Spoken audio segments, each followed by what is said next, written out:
Bookaholics, so welcome back to another video. Today I am bringing you my August TBR. For those of you who don't know, this video is pre-recorded all the way back in May so that I don't actually have to film over the summer because my technology overheats and I overheat and everything overheats because I'm in southern Spain. But I did compile a TBR. Again, I don't know how well or not I'm going to stick to this because of how early in advance I am filming this. Any changes I will either put in a community tab if it's hugely relevant, or I will just mention in my wrap-ups because my wrap-ups are the only things that are not pre-filmed. Before I continue rambling and making myself sound even more of an idiot, let's get into the books. Throughout the summer I have 2 book clubs on the go. First one is my series book club, in which we are reading through the Soldier's Son trilogy by Robin Hobb. For April and May we read the first book, which is Shameless Crossing. For June and July we read the second book, which is Forest Mage, and for August and September I am hoping we are reading Renegade Magic. Now I say hoping because I actually DNF'd book 2 the first time I attempted this series. I got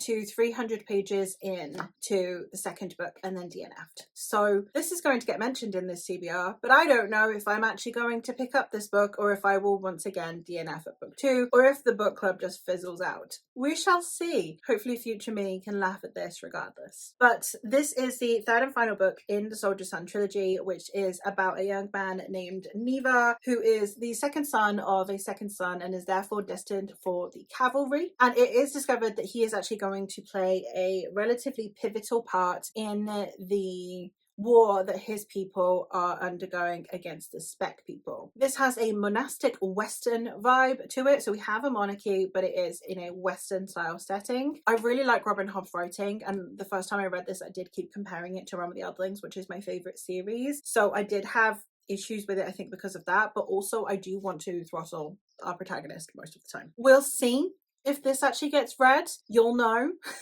from whatever my wrap up for June or July is, whether or not I finished book 2. We will know if this is actually continuing or whether I'm rambling for no reason. The other book club that I have ongoing is my sci-fi summer book club, in which we are reading a book every month that is a sci-fi standalone or companion novel, and the following month I release a spoiler vlog for it. So throughout May we read Winter's Orbit, and then I released the spoiler vlog for it in June. Throughout June we read Terraformers, and in July released the spoiler vlog for it. Throughout July we read Some Desperate Glory, which the vlog for it will be going up this month in August, and for August, we will be reading Ocean's Echo by Everina Maxwell, which is the companion novel to Winter's Orbit. It seemed like a nice fun way to bookend the series of vlogs, but also equally importantly, this is a pure coincidence because I started out with I picked up Winter's Orbit and thought, oh, this will be fun, and then I picked up Terraformers, and then at the end of Terraformers was the Orbit recommends for Some Desperate Glory, and I already owned that, and I thought, well, I could see how well or not Orbit actually recommend books. Is it just, if you like this book, read another book we have published, or is it a genuine recommendation? So that's what this series of vlogs has now been. From Terraformers recommending Some Desperate Glory, and then Some Desperate Glory recommending Ocean's Echo, we're going to see if we can actually trust Orbit's recommendations. So I'm very excited to be jumping into this one sometime very soon. I really liked Winter's Orbit, so hopefully this one lives up to my expectations. I did also say in my summer planned video that I wanted to continue with the 2 extended universe series that I currently have ongoing. The first of which is the Cosmere by Brandon Sanderson, and I am working my way through the Stormlight Archive. Well, I'm working my way kind of through all of the Cosmere. So I have here the second half of Words of Radiance, which is book 2 in the Stormlight Archive. So in the UK the paperbacks are split in 2, and I do read them accordingly because I'm not invested enough in this series to read 1,000 pages of it. But this one is 556 pages, so it is shorter than the first half of this book, and hopefully I will enjoy it. Obviously I'm pre-filming this, so I don't know what my thoughts on part 1 were, but I have said that unless something goes really badly and I DNF a book, my plan is to give the Cosmere as a whole until Wind and Truth to see if it is something that I find worth my time and my investment. So we'll see how I fare with this one. The other extended universe that I am currently working my way through is the Malazan Book of the Fallen, well, the Malazan world, but I'm currently on the Malazan Book of the Fallen books, and I am on book 4, which is House of Chains. This one is, as I said, an extended universe, and all of the books are very chunky. There's a lot going on. It is basically following what is happening on this continent, and we see all over this whole continent what is happening, the wars that are happening, the impact that has on individuals. And I absolutely love the way that Stephen Erickson writes these books. They are so well written. A lot on the brain. They require a lot of brain power, but they are so worth it. So I'm really glad that I am continuing my way through these. Next up, I have a standalone because I do like having a little palette cleanser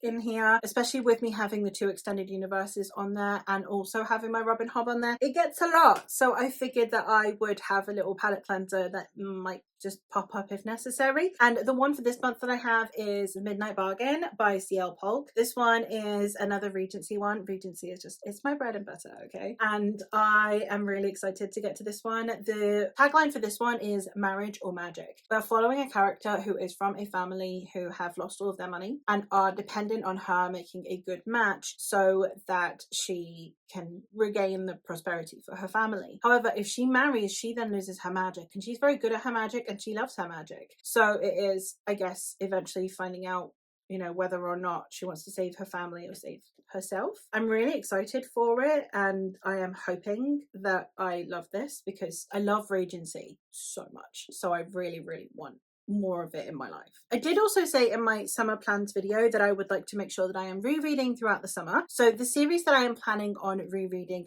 for August is the Newsflash trilogy by Myra Grant. This one is a series that has a very special place in my heart because when I first started out on BookTube, this is the series that got me 2 of my best friends. Buddy read this series with Kayla, who is now Kayla Grace. At the time, she was Kayla the Reading Cloud, and Eleanor from the channel Eleanor Nikivata. I have such fond memories of this series because this is our series. This is me and my girls series, and it means a lot to me because I joined BookTube to find friends, and this series did that for me. Like, there's still people that I consider some of my closest friends. This is the story of basically 26 years after a zombie apocalypse has happened. Society has kind of somewhat gotten back to a semblance of normality, and we are following a presidential campaign. In this world, when the original outbreak happened, bloggers were the ones that were actually telling the truth. So the media was trying to do damage control, but it ended up causing harm because people weren't taking the virus as seriously as they should be because they didn't want to cause mass panic. They were trying to calm people down, but it just meant that people were getting harmed. So bloggers were the ones that were actually out there on the front lines showing people what was actually happening. So they are now actually a more dependable source of media than the actual mainstream media. So we're following this presidential candidate who has decided that he is going to have a group of bloggers follow his presidential campaign so that they can report it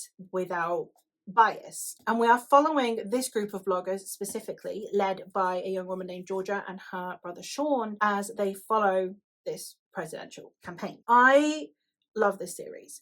It's got weird content in it, especially from definitely in book 3, but I think it starts in book 2. Weird content starts happening. I'm not gonna lie, but I love it. And I love how rooted in science it feels. If ever a zombie apocalypse were to happen, I feel like this is how it would go. So I just love that about Myra Grant. She makes you believe that mermaids could be real. She makes you believe that zombies could be real, and not in a good way. And the last thing that I said in my summer plans video is that I did really want to have some books that are going to be, I think, comfort reads for me, that are going to just bring me joy, that are going to be easy to get through and easy to sink into, because I do get seasonal depression and I do get a bit depressed in summer. So instead of having the jar pick out a series for me that then potentially will be affected by my own headspace, I thought I would pick ones that are just going to help my headspace instead. So I have gone with Regency, basically. And last month my picks were the Dangerous Damsel series by India Holton, and this month's picks are going to be